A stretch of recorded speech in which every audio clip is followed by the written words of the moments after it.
the name of our show.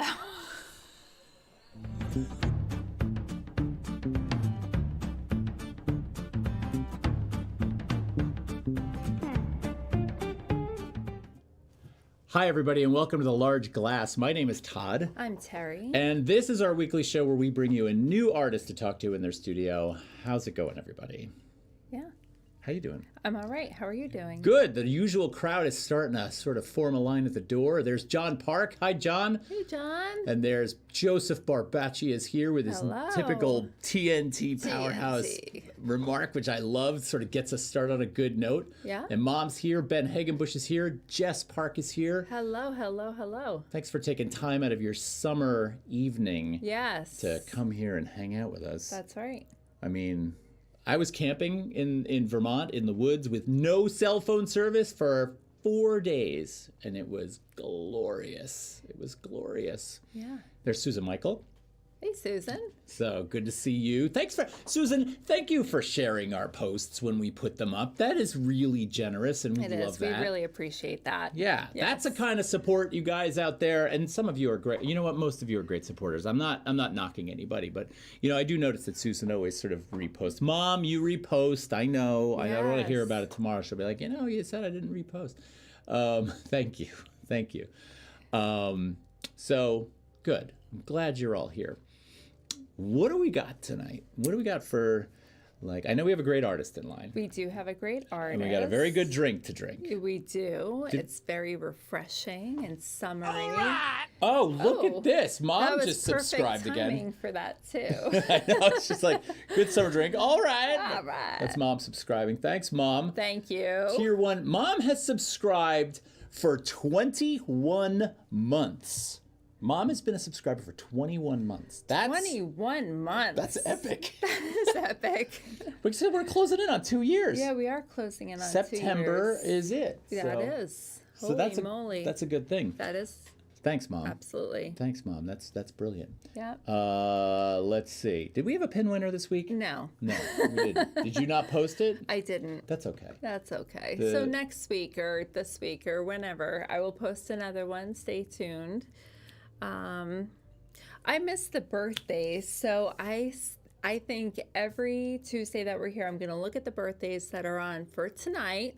So just so you know, celebrating a birthday on July 12th, Andrew Wyeth was born on this day, as well as Richard Tuttle, Modigliani, and Raoul Hausman. So they're all celebrating birthdays today. Big art birthday day. I think that's awesome. And I have to tell you, one of the reasons why Terri loves doing the birthdays, and some of you know this already that have been with us for a long time, back when we used to do birthdays, one of the reasons Terri took that over is because Terri has an ability, like a savant-like memory for people's birthdays. So if she meets you in person and you tell her your birthday, in the most uncanny way, we'll be sipping our coffee on a morning, like a random morning where it's not a major family member's birthday, and it'll be like May 14th, and she'll be like, oh, it's so-and-so's birthday today. I'm like, how do you remember this stuff? Yeah. It's brilliant. That's my Aunt Anne's birthday.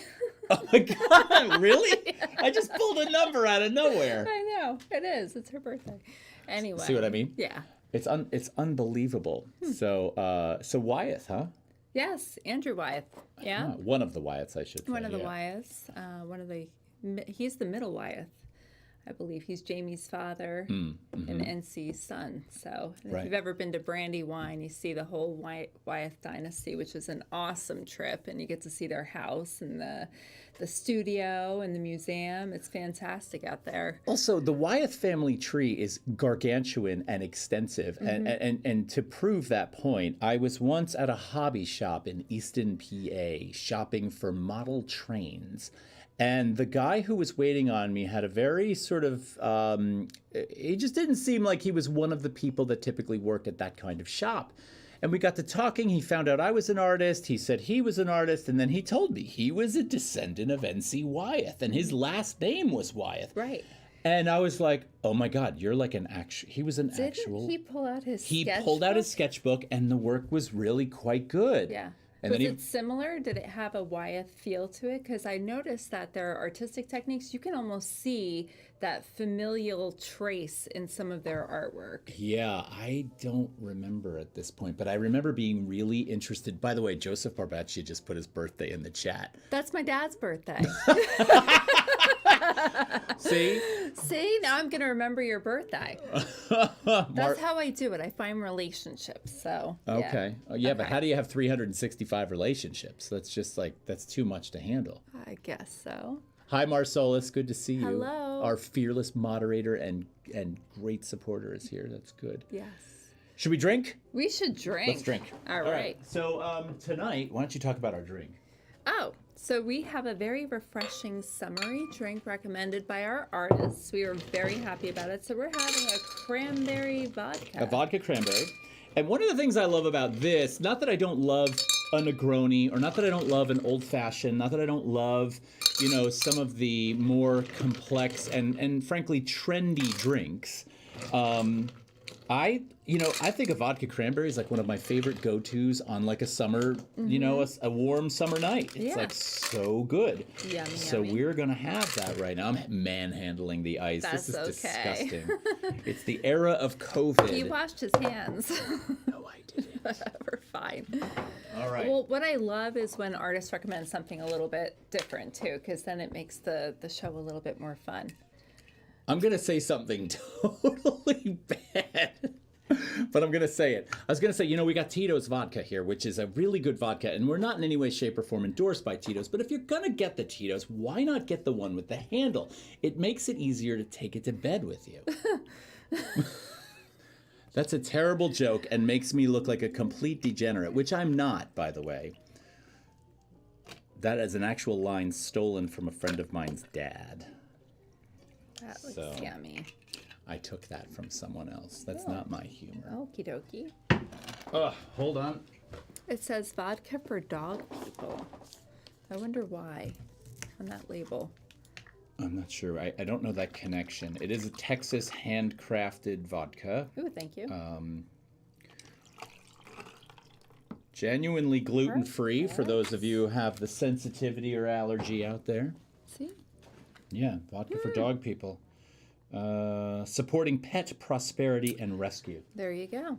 All right. Tito's, sponsor us. We'd love that. Send us money or vodka or whatever. Either or. Episode 98. 98. Boom. Cheers, everybody. Cheers. Thanks for joining us. Oh, let's see. Pumpkin Audrey's here. Joseph Barbacci is like, oh my God, he's talking about your dad's birthday. See? Susan Michael, remembering birthdays like 3D chess. Yeah, for me, remembering birthdays is like, I have an issue with names and birthdays, forget about it. Like, I know my mom's birthday and my dad's. By the way, it was my father's birthday this week. It was. Happy birthday. Happy birthday, Dad. Boo Jazz is here. New Hello. Holland's Dragon Milk Beer Barrel Bourbon. Okay. Always with the interesting drinks. Boo Jazz has the bar of dreams. Jess is drinking margaritas. Jamie Foster is here. Tito's in a big dog-loving company. Is a big dog-loving company. They even allow employees to bring their dogs to work. Oh, that's cool. I love that. That's pretty cool. All right, we're down with that. So cheers, everybody. Cheers. Do we miss anybody? Jess Park and John Park are having margaritas. Carolyn Thau is here. Hi, Carolyn. Hey, Carolyn. My go-to Campari and homemade blood orange. All right. Wait a minute. Timing was perfect on that one, blood too. orange seltzer, pumpkin. Oh, Carolyn Thau just subscribed, too. Good. Thank you. Shirley has a Bellini, and I have my regular Sauvignon Blanc. Hi, Shirley. Hi, Audrey. Good to have you, as usual. Happy birthday, Mr. Lambrix from Carolyn Thau. I don't think he's watching tonight, Carolyn. I'm disappointed in him. Dad, I know you're not going to see this, but cheers. Cheers. All right. So, Joseph Barbaccio on the Pinot Grigio. So we have anything... Oh, there was one last thing I wanted to talk about really quickly before we start to introduce our artists, because we're just about to do that. But this guy, this artist, I shouldn't just say this guy, but Joe Morford, an artist from Florida, has decided to sue Maurizio Catalan for his sculpture. Remember the sculpture at Miami Basel of the banana with the duct tape on it that sold for 6 figures and just kind of duct tape to the wall. Duct tape to the wall, and it blew up the art world. So Joe Morford actually made a piece that had a banana duct taped to a piece of to a wall and an orange, and they looked like studies for something. And he did that back in 2015. Yeah. And it looks very similar to Catalan's piece, which was done in 19. Even the orientation, the way it was taped, very, very similar. So I want to weigh in on this for a second, because Morford has to prove that he has to prove some kind of he basically has to prove, I guess, a copyright a precedent for copyright infringement. And I'm going to say this. If I was the judge in that case, I would have a hard time seeing it, because I went through Morford's entire Facebook catalog, which looks like the single largest art photo dump you've ever seen in your whole life. Yeah. And this guy is a pure formalist in every sense of the word. It is all formalist work, with the exception of one image that has that orange and that banana duct taped to the wall. And they look more like they were put there for a quick color and form study. It looks nothing like his other work. And at first we didn't quite believe the story, because we had to go far back into his archives. But and there so it was. I think the judge that tries this case should have an art background, or at least have some, advisory from somebody who's trained in this field. Because yes, that banana and the duct tape looks exactly like Catalan's. However, if you look at Morford's entire art catalog, it just doesn't fit. It just doesn't seem like this was some brilliant conceptual thing Morford stumbled upon. Now, Joe, if you ever watch this show, my apologies, but I just can't see the fit. If I saw an artist take something that similar from me, whatever it was, a sketch or something, I'd be miffed. I'm going to argue, just because the date stamp was 2015, the piece that made the millions was 2019. And he's got that on his side. The orientation, the way that the duct tape was on the object, I mean, it's identical. You can't miss it. So I believe it. No, I know. John Park says if it's anything like the ridiculous music copyright cases, it isn't going to turn out well. Agreed. And Boojaz says the odds of 2 people thinking of duct taping a banana to a wall, I don't know, doesn't seem like the most original idea to begin with. I guess that's true. Right. So what's it going to be worth is the final result of this. But we have to introduce our artist. We do. Yeah, because we don't want to keep her waiting. Okay, so tonight's guest joins us live from her studio tonight. Susan Mastrangelo is a mixed media artist. She's exhibited in numerous East Coast galleries, mostly in New York, and she's won several notable awards, grants, and fellowships. There's a whole list on her website, some of them: the Mercedes Matter Award at the New York Studio School, Visiting Artist Scholar, the American Academy in Rome, guest of, I'm going to mispronounce this one, Civitelli Ranieri in Italy, the Rockwell Grant, Elizabeth Foundation subsidized grant. She's also got the Paula Krasner Award twice, Yaddo Residency, Virginia Center for the Arts Residency, Triangle Workshop, Virginia Center for the Arts, the Ragdale Foundation, Tyrone Guthrie Center Residency. She was educated with an MFA at Boston University, Boston, Massachusetts, as a student of Philip Guston. She's also got a BFA, Kansas City Art Institute from Kansas City, Missouri. She's also had numerous educational experiences at the New York Studio School in New York, as well as Tanglewood Summer Program. For all of you joining us tonight, please give a warm welcome to Susan Mastrangelo. Hi, Susan. Hi. Hello. How's it? I'm going to join you with my drink. Yes, cheers. Vodka cranberries all around. Yes. Thank you cheers to you, and thank you so much for coming on the show. Oh, it's my pleasure. You're welcome. It's really great to have you. So you're going to lead us off as usual. I am going to lead us off. So Susan, we're very familiar and we love your work. Can you tell us a little bit about the art that you make? Well, it's mixed media, and it is, I'm looking at the painting that you have up. It's actually right in back of me. Yes, we see that. Yes. But anyway, it's mixed media, and I use upholstery cord and fabric and acrylic paint, and it's all on a wood panel. But the main material I use is my own knitting. And I started doing that during COVID. Before that, it was just rope, upholstery cord, paint, and fabric. But when COVID started, I really needed to do something that kept me busy. And I resorted to knitting because it was something that my grandmother taught me when I was 5. And I always go to it when I'm stressed out. And I started just putting it in my work. First, I thought it was a little crazy, but then I felt that we had no idea what was going to happen. So why not? Which taught me to take chances. So I put it in my work, and it's gotten to be the most important part of my work, really.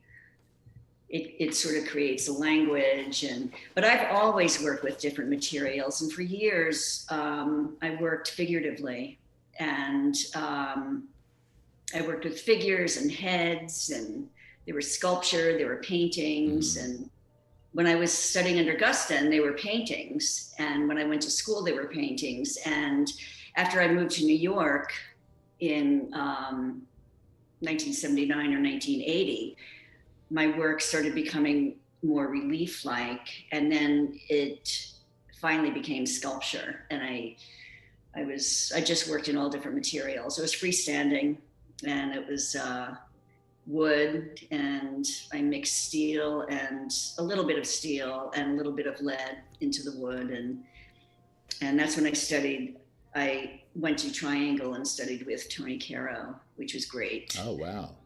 Yeah, it was only 2 weeks, but it was great. It was like a pressure cooker. Wow, you've met some amazing people. That's fantastic. So I'm curious. I want to jump in because I love this transition from painting to sculpture, and how we kind of have this, I don't know whether it's pressure or whether it's this sort of identity that as artists we need to kind of identify with a particular area. But now you're in this place that kind of lives between the two of them, right? Yeah. So how do you deal? I mean, and then of course we kind of say, oh, we're now mixed media. But in terms of sort of resolving a problem or resolving spatial issues, or getting at that notion of, well, painting is about surface and what's on it, and sculpture is about this more in the round kind of presentation. Now how do you negotiate the spaces? Like, what problems do you run into? Are there challenges in making that leap from, or merging those two worlds? There were in the beginning, because when I taught middle school, I taught in a private school in Manhattan for 27 years. And during that time, most of my work was figurative, and I did a lot of installations of heads and figures. And when I retired from teaching, I sort of transitioned into painting. I went back to painting, but I kept wanting to make it three-dimensional. I really had this need to make it three-dimensional, but I didn't really want to leave the flat surface. And that's actually where the challenge lies for me. I have done some sculpture, not very much, but it seems much easier for me to do that. And it's fun, it's small, and I do it out of foam core, and it's very, very thick paper. And I sort of weave in and out my knitting, and I paint it a little bit, and that's fun. But I think for me, the real challenge are edges, rectangular edges that sort of confine these three-dimensional aspects of the motif, three-dimensional aspects of the art, and sort of integrate flat painting as well. Right. And that's what the challenge is. Yeah, because I noticed that about a lot of your work as we start to go through these. That rectangular frame seems to be one of the sort of the givens, right? That's sort of maybe the hearkening back to painting or the direct relationship to the painterly canvas, right? You know, when I look back on my paintings from years ago, they were always rectangular. And there were a few that were, always vertical. And there were a few that were rectangular. And now that I'm up in Catskill for the summer, I brought up some boards, and I was actually starting to work rectangularly. And it didn't have the intensity for me, which makes me feel that they still have some kind of subconscious allusions to figural aspects. Yeah. Really. Yeah.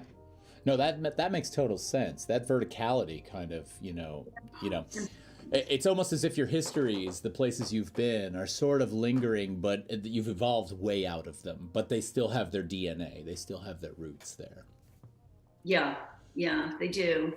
And I still, I still think of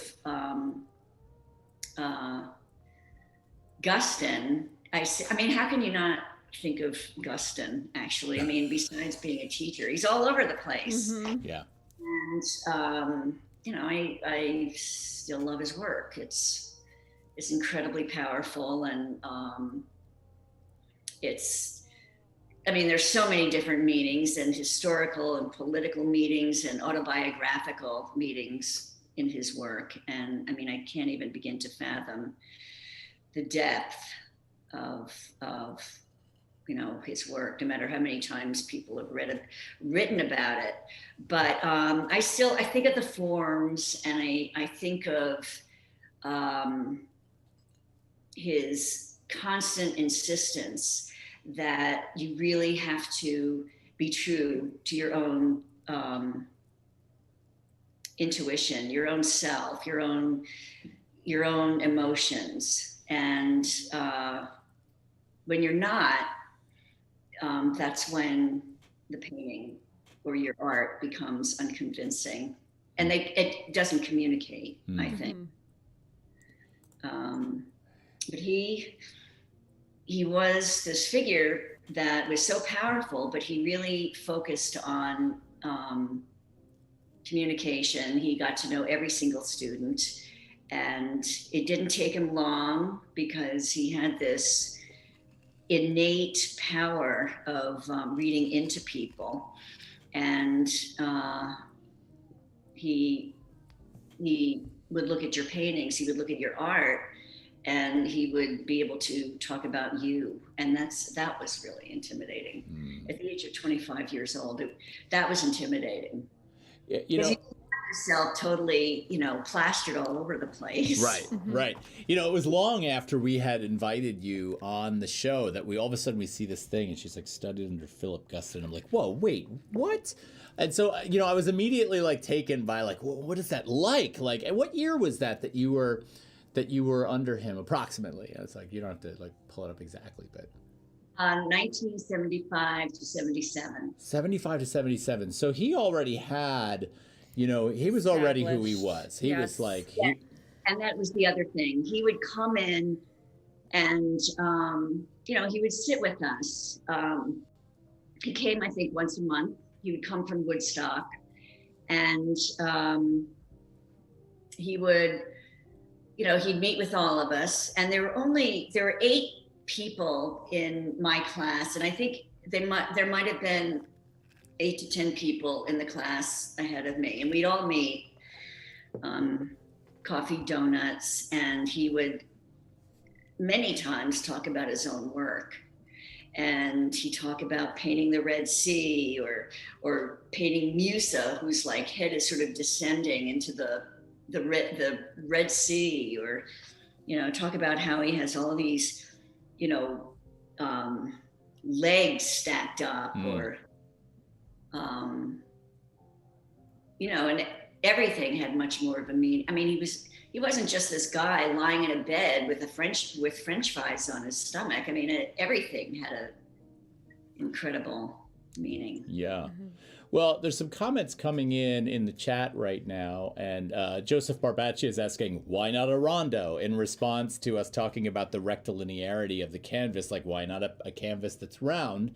And then he also does make a comment, this is probably in response to the Gustin sort of insisting on being yourself, but he says, dance like nobody's watching, love like you'll never be hurt, and sing like nobody's listening, paint like you'll never be criticized. Which I think, just in terms of getting at the authenticity of the work, especially yours, that's absolutely critical. And there's one other comment from John Park that says, there's an interesting play here in the textures, going from a fishing net quality to textiles and to even a bone or artery type structure. I like it, and I have never seen anything quite like it, which I love getting started on that note, because this is one of the things about this work, right? It's like this kind of, the originality of it. Well, I guess, God, I don't even think about it as being original. Well, original's a funny word. Yeah, I think when we're thinking in terms of materials, we sometimes have expectations of what they're supposed to do or how they're supposed to manifest or what they're supposed to turn into. And then we see with the knitting, like this is a very loose weave and you're stretching and you're pulling it, like you're physically stretching it beyond the confines of what we assume knitting will represent, like some functional object. So this kind of extends beyond that. And it's the same thing with some of these compositions. It turns into a relief work. The expectations that we have of all the materials is just like really being challenged and stretched beyond what we think is going to happen. Mm-hmm. Yeah. A lot of people compare the knitting to nets. Can I ask you what kind of stitch you're using? I'm a knitter too. Is this like a loose garter stitch, or what are you doing here? It's just a regular basic knit stitch. Okay. I don't know what you call it. It's not tall. Okay. And you're using like fairly large gauge needles to create this? Very large. Okay. The larger work has very large knitting needles. I'd say probably maybe 1.5 inches, an inch. And these are probably 1/2 inch. Okay. The smaller work is like 1/2 inch. I've gotten more delicate. Yeah, they're great. They really are. And there is an organic quality because I look at it as almost organ structures in the body and that mesenteric, like the mesentery and how the fibrous folds are in the abdomen and stuff. So I'm seeing like all these organic forms come from the tissues that you're using as well. So yeah, I like that reference. You know, from a formal standpoint, one of the things that I keep like really enjoying the play between, and also thinking about, you know, and you probably know this, but we come from a time when, you know, when we were criticized in the classroom for doing things, you know, what am I trying to say here? Critique nowadays is a much more supportive environment, which I'm okay with. And as, you know, a professor, I'm okay with a supportive environment. But I can remember a time when my professors would, you know, I'd cry in a critique. And one of the things I often got in trouble for was, in painting in particular, was this notion of the relationship between the figure and the ground and how one held on to the other. And you're looking up at the ceiling like you've heard this before. Yeah. The figure ground thing. Yeah. Oh my God. Yeah. And your work completely defies that. And I'm thinking to myself, God, you know, Susan makes beautiful work that really works well, that totally goes against all that crap I got in so much trouble for in school. I did too. I'm sure. But I mean, like, when you're thinking of, well, I mean, let's just talk about that for a minute, because when we think about this notion of that rectilinear canvas that's hanging out there, that's holding on to this what is essentially an object, like, how do we get those two to sort of function in a unified way, in a way that says, oh, these things belong together, rather than this is laying on top of this? Like, how do you work with that?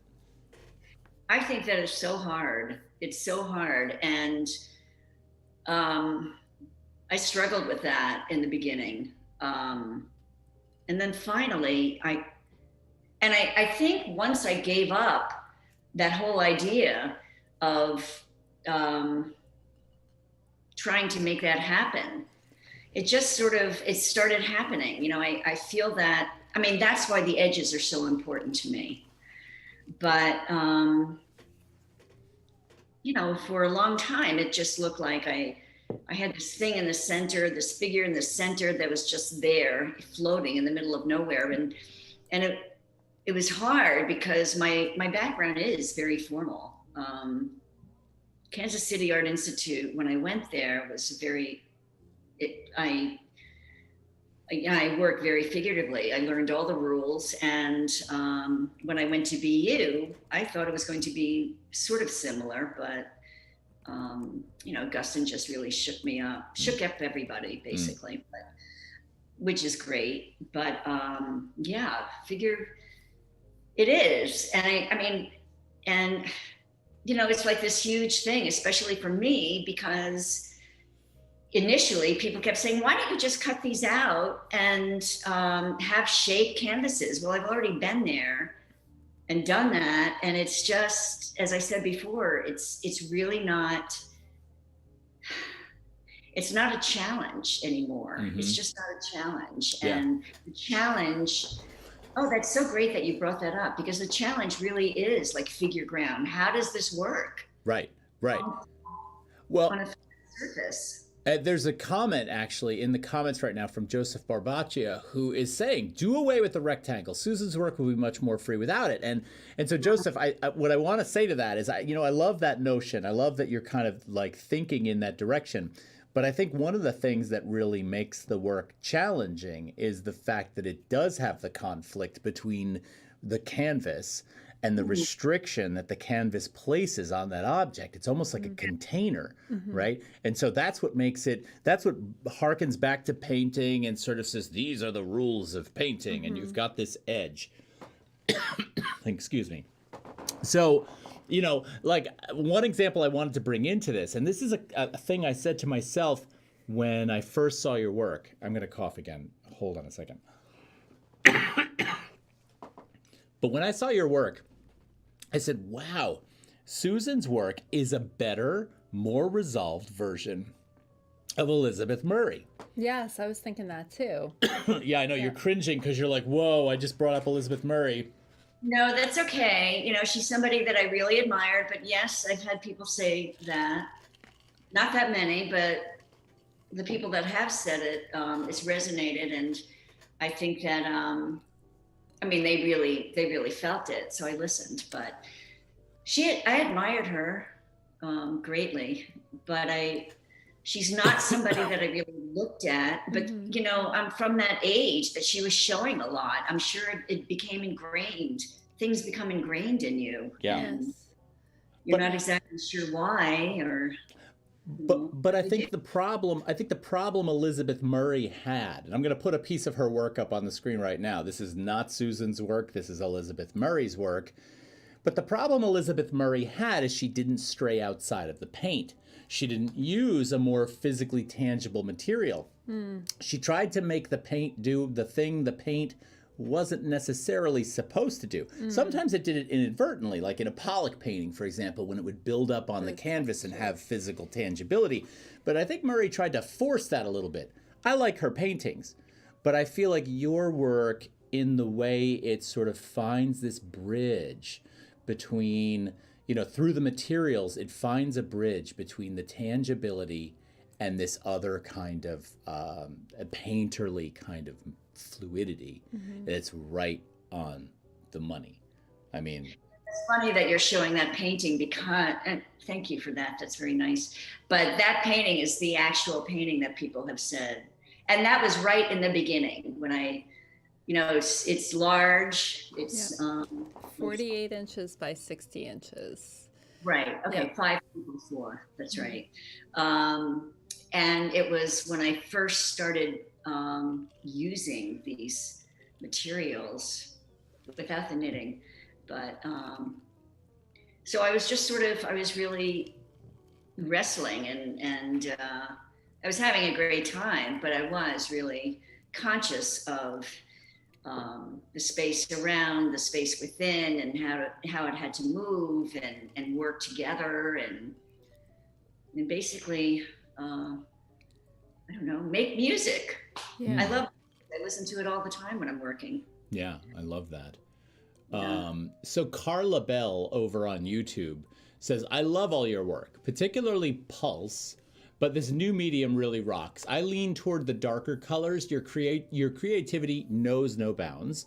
So you got a fan comment there. And my mother wants to know how the fibers are attached to the background. Are they glued? Like, how do you physically work? They are hot glued. First, I mean, it's a whole process. I use tacks to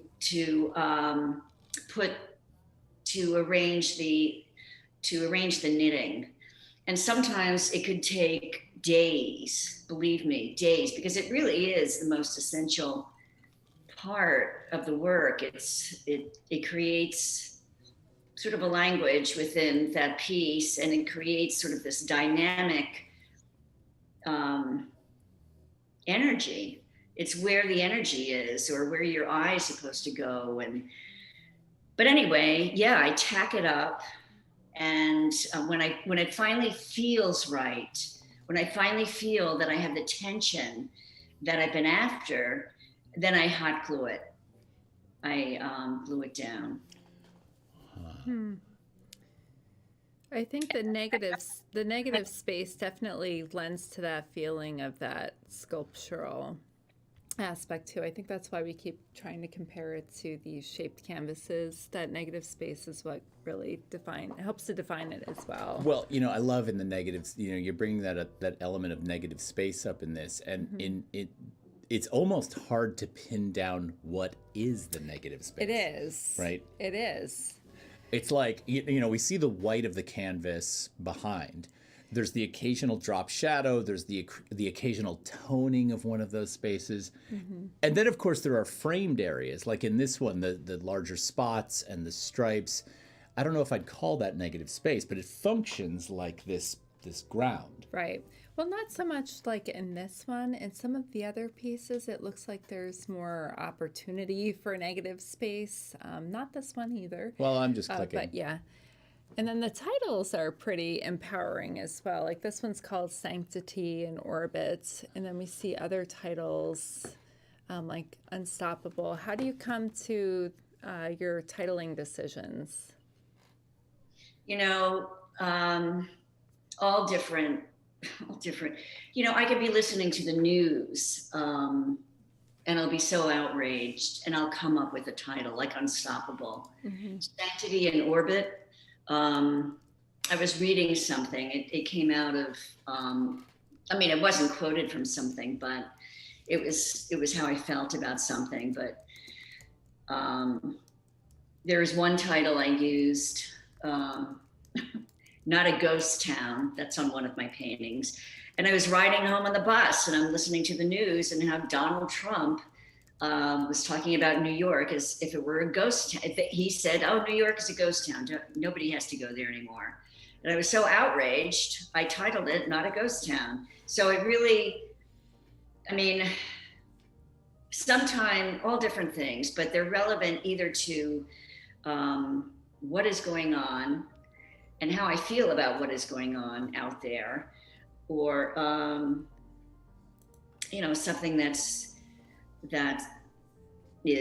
really hit me. Mm. But they usually have something to do with a reaction I've had to something. Mm. Yeah. No, that makes sense. That makes sense, especially given that a lot of the process you stated right from the beginning has been a result of the pandemic, and it's been kind of a place for you, like almost a meditative place to work out these things. And so that titling makes total sense to me. Let's see what's going on in the comments. Carol Smolenski says beautiful pieces. Just want to get that in there. Susan Michael says love this piece. That's the one that was previous. Boo Jazz says, I like Susan's composition, even the rectangular framing, like she's trying to capture.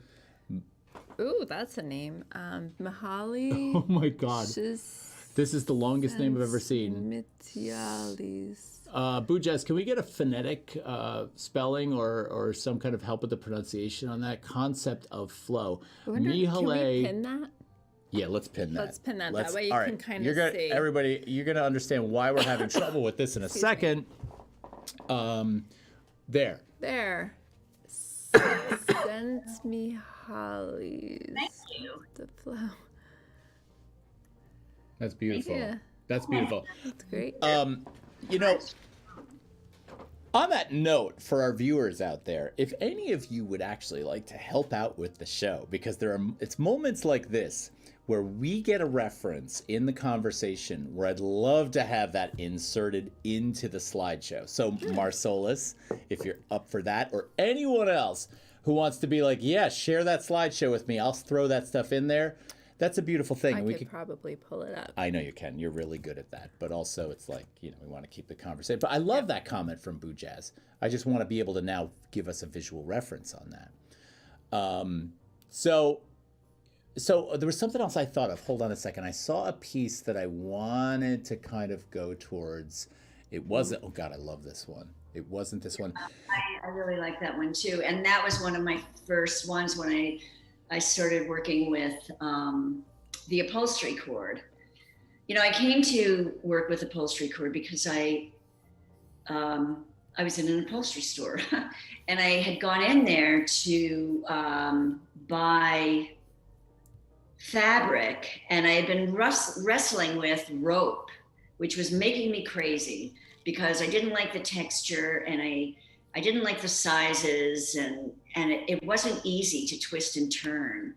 And I saw this, and they have them in all different sizes, going up to like 2 or 3 inches in diameter. And so I tried some, and I thought, I love working with this. And that too felt so comforting because it felt like I was doing something with a material that nobody would do anything. I mean, nobody would do with this material.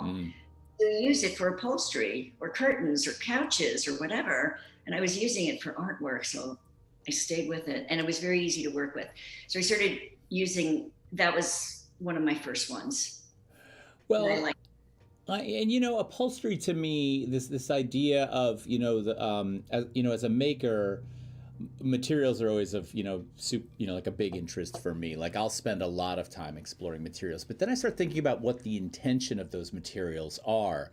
And so in any kind of upholstering endeavor, I mean, we're really, in a lot of senses, either creating a space of comfort or we're creating a space that has an intention to perform a function. Yes.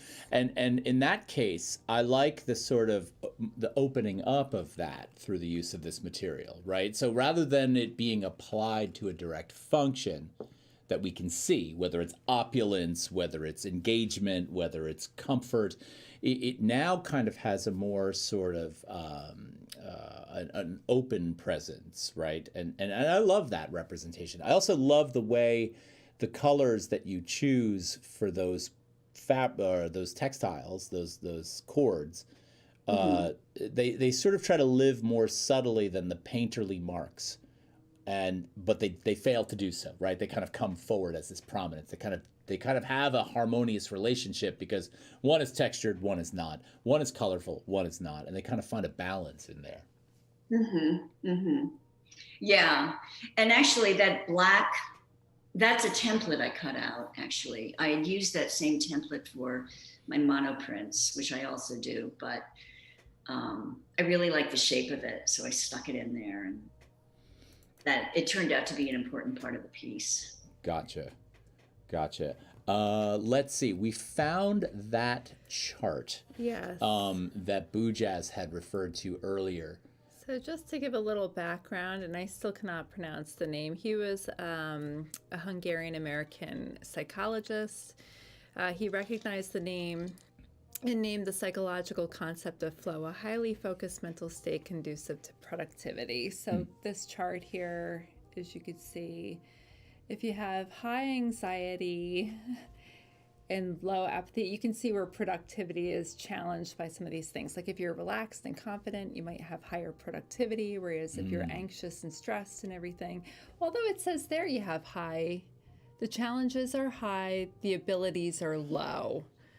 For flow, though, the abilities are high and the challenges are high. So you're kind of in this real, and that's what flow is, right? We understand flow as makers, as musicians, as, you know, or as dancers, as performers. Flow is that space. Isn't that interesting? Yeah. Yeah. I mean, flow is that space you get into where it begins to become automatic. I mean, we've talked about that before, but never with this kind of graphic. Right. Which Boojaz, thank you for that. That's a really nice kind of way to visualize that. Let's go back to some work here. Okay. What did I have up there last? We didn't do this one yet. This is Mask Unveiled. Yeah, that was another earlier piece. And, this was prior to the pandemic, which is interesting. all prior, yes. Yeah. Yes. So with the yarn, that was the start of the pandemic. It's like, yikes, what are we going to do? But yes, this is all prior. So where do you find you set, like, when do you feel like it's too much? Or where do you set a boundary for, you know, you've got this surface that you're working on and there is an element of relief. At what point does it become too far off the canvas, too busy, too, like, where do you apply the brakes in this? Where do you feel like you need to step on the brakes a little bit? That's a great question. I mean, it's a great question. And my current work has gotten simpler and simpler. And if you really look closely at this, there's a lot that's painted out because it would get too, early on, things would get way too busy and I would just paint them out. And I'm still doing that. But I start, I feel like I'm more deliberate and with my intentions, and I don't feel that I have to search as much. Like put something on and then paint it out, put something on, paint it out, rip it out. And I, you know, as I said, I still do that, but I think I start out with a more simple approach, a simpler concept. And, you know, as I said, they're more deliberate. Yeah. You know, you can see, I can kind of see now an evolution. Like I'm looking over your left shoulder at the piece on the wall that we started out with. And then I'm looking at this piece and I'm looking at some of the pattern work in the painterly aspects of this, whether it's the gridded pattern or the stripes. And then we go, now this is 2019, this piece that's on the screen now. But then we go forward to something like this. And now all of a sudden there's a much more sophisticated kind of sensibility towards how these grid works that live inside of the shapes sort of function. Yeah, no, it's true. I'm not, I mean, they're simpler, but I'm much less afraid to take chances. And that seems to be like what it's all about. You know, the more chances you take within a certain framework, and I don't mean that literally, but I think the better off you are because you just get more in touch with your subconscious. And by this stage, we've all had so much art, so much instruction, so much school. And, you know, if you live in New York, you're hit over the head constantly with art. And now Instagram and Facebook. It's just, you know, it's all about trusting yourself. And that's what Guston would pound into everybody's head. And that's why he was so great. Yeah, I love that we're, you know, we're totally bombarded with, you know, this imagery on a day-to-day basis. I think one of the areas where we fall down in that is, and I hope that that's kind of what you and I try to accomplish here, is this opportunity to have a conversation with the person who's doing the making. And talk about things like trusting yourself. Talk about things like impetus for, this shape or that decision. Or, another question I wanted to ask you that kind of goes to this also is, what does failure feel like? Like, how does that function in, when you're working? You mean if you're working and it just doesn't go well? Yeah. Or there's one decision in a piece that just seems like you can't get it right. Yeah. That's a hard one because I will keep trying I've just thrown out I have to throw them out. It's not like painting them over, I have to toss them. And, I don't really give up. And finally, when I decide to give up, I just feel like, I start a new one immediately, because that feeling is terrible. It's still terrible after all these years. How many paintings do you work on at a time? Do you have several in progress? Yes, and partially for that reason. If one just doesn't go right, I don't want to feel like I'm going to kill myself. I'm kidding. But, if it doesn't go right, I turn it to the wall, and now I can force myself to move on. But, it's hard. It's like admitting defeat after a long time. Yeah. Sculptore One, who's Jim Osmond, says in the comments, well put. I always felt that an artist had to get out of their own way and just work. And I think that's brilliant, because we spend so much time. That's exactly what he does. I think that's exactly what you do. Yeah. He gets out of his way and he works, and that's why his work is so great. Right? It's like, Jim, teach us your way. You spend so much time in your own head, like just, and that's the blockade, right? Joseph Barbaccia says, do you ever get back to a failed piece? And you said you keep on trying over and over again, but like if a piece fails, I have a story that I can think of that kind of goes with this, but what do you think of that? Do you ever get back to a failed piece? I do, and I have one in my studio in Brooklyn, where I work, in the Gowanus, and I covered it up with layers of knitting. But every time, and people have said, "Oh, I really like that one." But every time I look at it, I know that I covered up some of that failure with knitting, and it just doesn't feel right. I mean, something like my much more recent work. If I hit it right, it's not, layer upon layer upon layer. It's much more, it's just, as I said, it's simple and it's more decisive. Mm-hmm. You said earlier you listened to music, a lot of it in the studio, and it impacted you, like you're trying to make music sometimes. What do you listen to?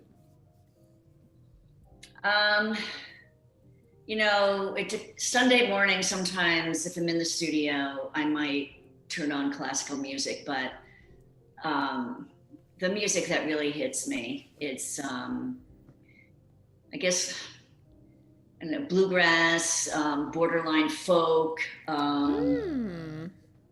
I mean, I've been listening to this band out of Austin. My stepson lives in Austin with his wife and daughter, and so he sends me music sometimes, and I Draw Slow.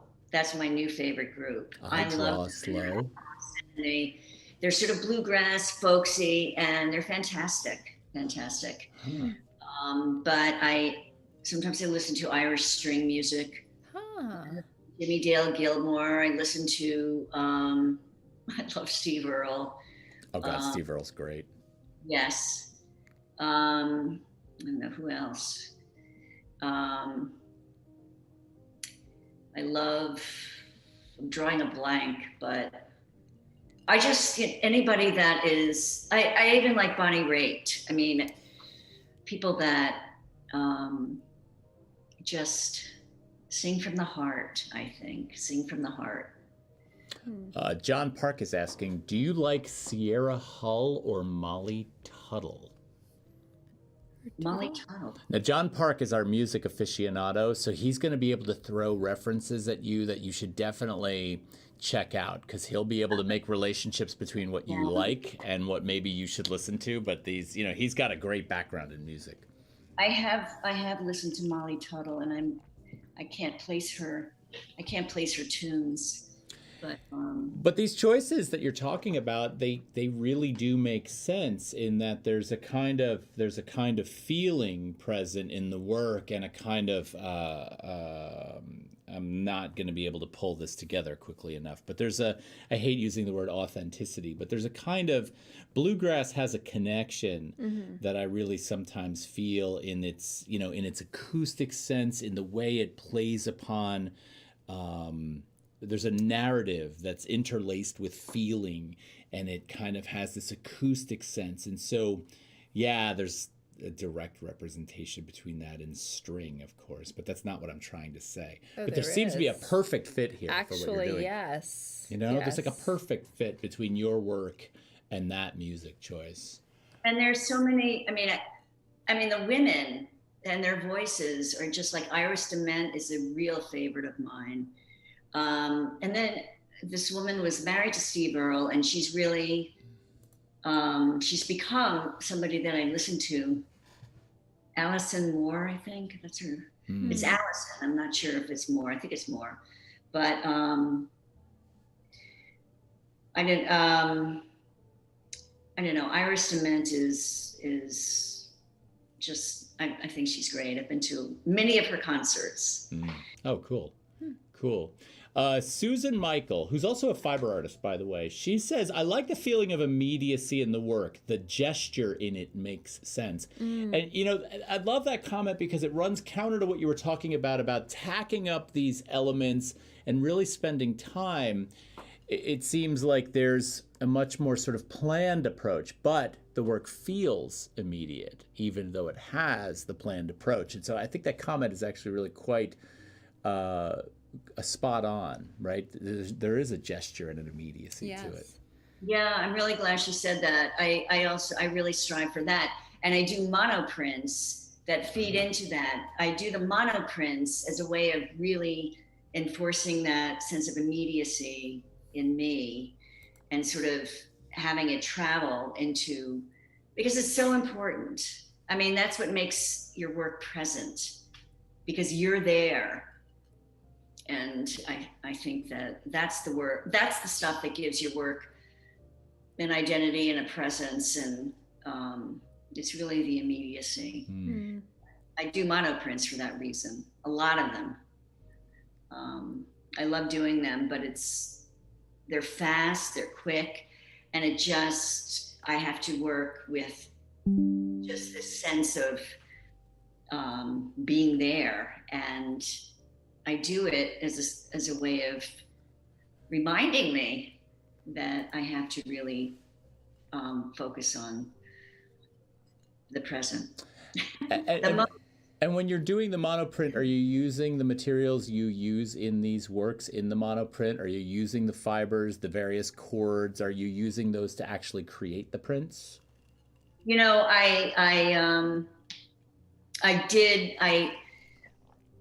I don't do the monoprints on my own. I did some prints with Andrew Mockler, who runs Jungle Press, and I've done a lot of prints with Van Deb, Marjorie Van Dyke, and Deborah Friedman. And at one point I was using string, and I would ink up the string, but it turned out okay, but it turned out to be also very problematic. But I cut out templates. I cut out different shapes that I really like to work with, and I just roll them up with ink, and I put them on the plate, and then I paint on the plate, and it's just really fun. And one of those people that they are master printers, Marjorie Van Dyke, will run it through the press, and Andrew Mockler, when I do it with him, he runs it through the press. I don't, but I just get to do the artwork. So that's great. Gotcha. But it really is like, I use a lot of the same shapes in my paintings that I do in the monoprints. You know, and one last question that actually sort of stems from my mother's question in the chat, but I want to kind of jump off of that a little bit, and this goes back to the monoprinting, but she's asking, is the cotton cording painted over in this one? And I'm curious about how when the material, the physical knitting or the cords get placed in the work, do you paint back into that? Because I'm not sure I saw much of that, and it's almost as if the knitting lives as its own element, and they don't maybe necessarily cross. But how does that function? Do you mean, well, you know, I lay down the cord, I glue it onto the board, and then I gesso it like 3 or 4 times. I gesso the whole thing. And sometimes I leave it white, sometimes I paint it. Okay. And I have to wait for it to dry before I wrap the knitting around it. And then sometimes I if I don't like the color once the knitting is on, I have to take a tiny brush and paint through the little holes in the knitting because I can't take it off. Right. Well, I think we're getting to the end of our time, but I have to tell you, this has been a fantastic. I've loved talking to you about this work. I just kind of want to go through and make sure that we got everybody's comments in here. But I think we did. Susan Michael says this is a beautiful piece too. Yeah, we got everybody. Yeah. But Susan, this has been really, really interesting, and I've really enjoyed talking about the work. Do you have anything in the works for the future? Are there any shows on the horizon or anything coming up that you want to tell us about, or we'll just keep our audience posted as they emerge? Posted. No shows yet. Okay. Hopefully will happen soon. Right. Of course. We'll always keep our fingers crossed. Okay, well, we, not wanting to hog your time, are going to let you go. Now, if you want to look up Susan on Instagram, which I highly recommend that you do, you want to go to Susan K. Mastrangelo on Instagram. And if you want to check out Susan's website, you can go to susanmastrangelo.com to check out more work, and I'm sure stay abreast of anything that's approaching. Susan, this was great. Thank you so much. Yes, thank you. Thank you. It's been very enjoyable. All right, we'll talk to you soon. And if you want to mute and hang out, we're going to talk to you right after the show is over. So because we don't want to let you go. But, all right, we'll talk to you soon, Susan. Thank you. Okay, this was good. This was very good. I really like this work. I think that when it's funny when I say it's a more refined version of Elizabeth Murray. Like, I feel like I trust Susan's work more. Yes. It feels like it's got trusting the work. Where does that come from? It's like the materials seem to just integrate and make more sense. Yes. Yeah. So. Well, also, I feel like Elizabeth Murray, that became her thing. The shaped canvas was her thing. I don't feel that Elizabeth Murray or Susan's trying to do that. I feel like she's just being herself in creating what she's creating. Well, yeah, but I also feel like there is they're two different bodies. They are. Right. So yes. I'm not going to compare them for, yeah, I mean, you can compare I know. them, but I like the physicality in Susan's work for sure, because yeah. I'm looking at the knitting and I'm figuring out how she did that, and does she have lots of pieces going on at the same time, and then adding them in and seeing what works, and I just think that's great. Yeah. So. One of my old instructors gave me a book at RISD that was about knot tying. Ooh. And all the illustrations in it were like not hand drawn, but they were like, like etchings. Yeah. And they were gorgeous instructionals on how to tie knots. And I always was fascinated about the interconnectivity of the fibers or the strands in that, and how they sort of created tension or structurally functioned. Yeah. And I think that's what I love about this. There's a very inviting tactility. You wanna feel it. So yeah, so we've got comments. Really interesting work. Thank you from Susan R. Michael, Scultori 1. Great talk and work. Thanks, Jim. Yes, Mom. Love Susan's work. Great show tonight. And Pumpkin Audrey says, so great to meet Susan. Thanks, Terri and Todd. John Park, Carolyn Thau, great work. Thank you so much. Really enjoyed the show. Boo Jazz, nice show tonight. Joseph Barbaccia, TNT. Dynamite. Thanks, Joseph. You know, if we could get away with a copyright thing, I'd totally play AC/DC for Joseph, just, you know, because I think that would be really the way to go. Ben Hagenbush, great show again, guys. Thank you, Ben. Thank you, Susan Michael. Thank you, all of you. Thank you. For hanging out with us. Ooh. This is a problem. I don't have a tiny bit left. I don't have anything left. Aw. Everyone, from us to you, next week. Episode 99. Jennifer McCandless is coming is going to be joining us. A great show on the horizon. She's actually got an opening. We'll share that information. So that coincides with her coming on the show. Yeah, which is going to be very cool. Yes. Then, of course, our 100th. Our 100th. So, cheers to all of you. Thanks for hanging out. We will catch all of you next week. Yes. All right, everybody. Cheers. Take care.